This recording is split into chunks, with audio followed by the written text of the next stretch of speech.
How a 911 call cracked the case. The phone line crackled with panic. "Help me. I'm Amanda Berry. I've been kidnapped." The voice trembled, rushed, but full of a strength that could only come from years of holding on. The 911 operator froze for a split second. The name sounded familiar. Amanda Berry had been missing for 10 years. The caller's breath quickened as she continued. "I'm here now. I'm free. I'm at 2207 Seymour Avenue." It was a warm May evening in 2013 in Cleveland, Ohio. A neighbor had helped her break free, and now Amanda was clutching the phone with shaking hands, terrified that her captor might return any moment. You could hear the chaos in the background, the sounds of people yelling, the disbelief in the neighbor's voice. "She's been missing for years," someone shouted. And then, through all the noise, came the single line that would change everything. "We've got her. She's alive." Within minutes, sirens pierced the air. Police cars raced down the quiet neighborhood street that had, for a decade, hidden a nightmare behind an ordinary-looking house. Inside that small, rundown home, 3 women had been living in darkness, unseen by the world: Amanda Berry, Gina DeJesus, and Michelle Knight. The 911 call had finally cracked the case that no one thought could ever be solved. But before that night of freedom came years of silence, fear, and survival, and it had all begun with a young woman simply walking home from work on what was supposed to be an ordinary day. Back in 2003, Amanda Berry was just 16 years old. She worked at a local Burger King in Cleveland and had plans for the future, small dreams that revolved around family, friends, and independence. The night before her disappearance, she had talked to her mom about her upcoming birthday. "One more day," she had said happily. But that next day, April 21st, 2003, was the last time anyone saw her alive. Amanda's mother, Lawana, began to worry immediately when she didn't come home. She called her phone again and again, but it went straight to voicemail. At first, the police thought maybe Amanda had run away. She was a teenager after all. But Lawana knew better. She wouldn't do that, she told them over and over. Something's wrong. Weeks passed, then months. Flyers with Amanda's picture, bright smile, brown hair, hopeful eyes, appeared on street poles, in gas stations, in grocery stores. But leads went nowhere. Her mother never gave up, even when hope seemed to fade for everyone else. A year later, another young girl disappeared, Gina DeJesus. She was only 14. Like Amanda, she was walking home from school in the same Cleveland neighborhood. She never made it home. When her family reported her missing, the 2 cases started to look chillingly similar. Both teenage girls, both from the same area, both gone without a trace. Then, in 2002, a woman named Michelle Knight had vanished as well. But because she was older and came from a struggling background, her case didn't get much attention. For years, people didn't connect the dots, didn't see that all 3 were trapped under the same roof. That roof belonged to Ariel Castro, a school bus driver who lived alone in a 2-story house on Seymour Avenue. To his neighbors, he was friendly enough. He played bass guitar in local bands, had cookouts, and even gave neighborhood kids rides on his motorcycle. No one could have guessed that inside his home, the windows were nailed shut, and behind locked doors lived the 3 women he had kidnapped. Amanda had been his first captive. When she accepted a ride from him on that spring day, she thought she was getting a lift home. He had been the father of one of her friends, someone she thought she could trust. But when she stepped inside his house, everything changed. The door locked behind her, and the world as she knew it disappeared. The years that followed were a blur of fear and survival.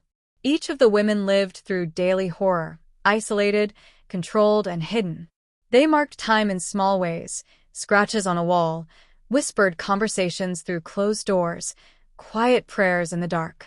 They were alive, but their lives had been stolen.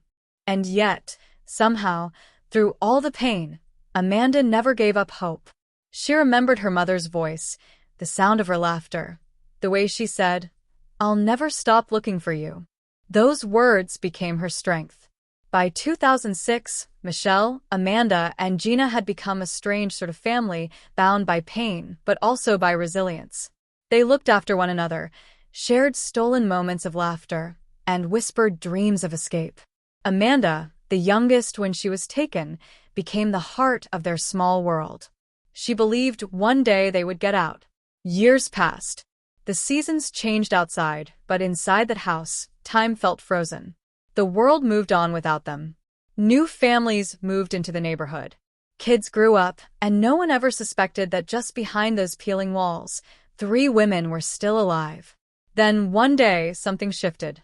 In 2006, Amanda gave birth to a daughter, a child born into captivity. The baby became a spark of light in their darkness. Amanda cared for her with fierce love, protecting her from the truth as best she could. The little girl, Jocelyn, grew up believing the house was her whole world. But she also gave Amanda something no one else could, a reason to keep fighting.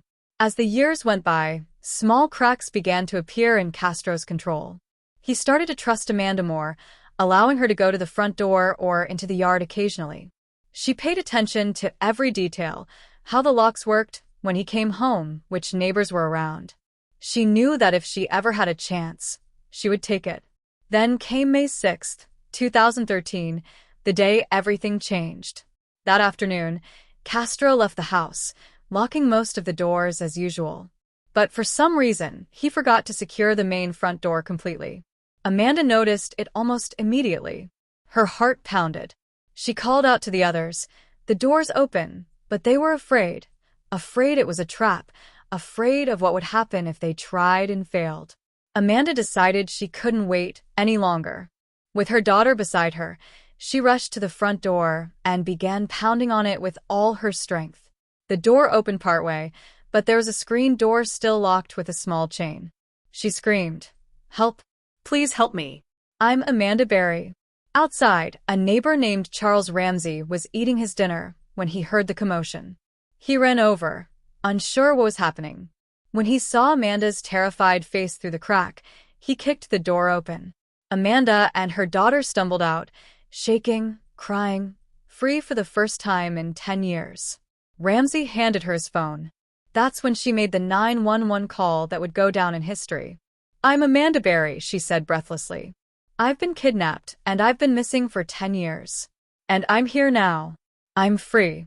Police arrived within minutes. Amanda led them back to the house, shouting that there were 2 more women inside. When officers entered, they found Gina and Michelle, both alive, both in shock. After a decade of silence, the nightmare was finally over. As the women were rushed to safety, the police moved in on Ariel Castro. Neighbors stood in disbelief as they watched him being taken away in handcuffs. "He was just a normal guy," one said. "He came to barbecues. How could this be happening?" The city of Cleveland erupted with emotion. People cheered, cried, and gathered outside the hospital where the women were recovering. The impossible had happened. 3 missing women had been found alive after 10 years. All because one woman found the courage to make a phone call. But while the city celebrated, investigators began to uncover the full horror of what had gone on inside that house. The walls were reinforced with soundproofing. Locks and chains covered every door. The basement and bedrooms had been turned into prisons. And in the middle of it all, Amanda's small daughter's toys sat quietly on the floor. Amanda, Gina, and Michelle's story became a symbol of survival, of strength in the face of the unthinkable. But as the first night of freedom turned into mourning, one question still hung in the air. How had no one seen the signs? How could a house on a normal street hide such darkness for so long? And as detectives began questioning Castro, what he told them would shock even the most seasoned investigators. A confession so disturbing, so cold, that it left everyone wondering what had really gone on inside that house on Seymour Avenue. The nightmare wasn't over yet. It was only beginning to unfold.